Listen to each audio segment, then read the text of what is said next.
Marley was dead to begin with. There is no doubt whatever about that. The register of his burial was signed by the clergyman, the clerk, the undertaker, and the chief mourner. Scrooge signed it, and Scrooge's name was good upon change for anything he chose to put his hand to. Old Marley was as dead as a doornail.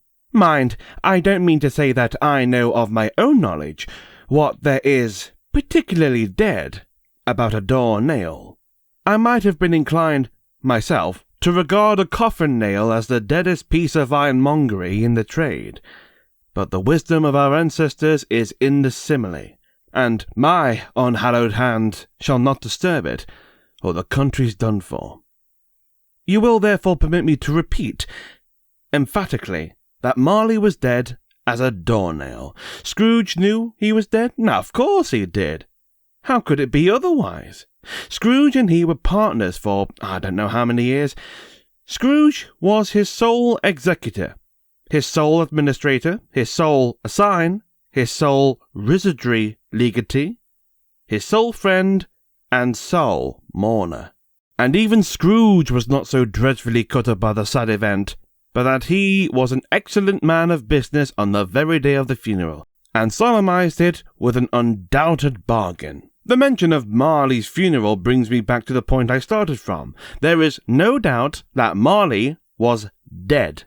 This must be distinctly understood, or nothing wonderful can come of the story I am going to relate.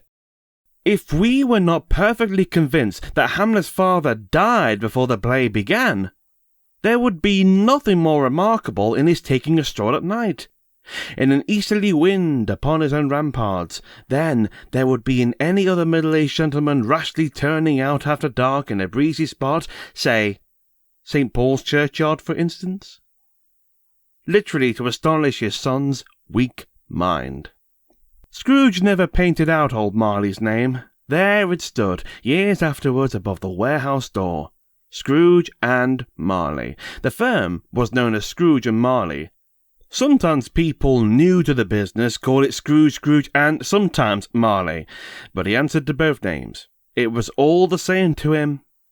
Oh, but he was a tight-fisted hand at the grindstone, Scrooge, a squeezing, wrenching, grasping, scraping, clutching, covetous old sinner, hard and sharp as flint, from which no steel had ever struck out generous fire, secret and self-contained and solitary as an oyster.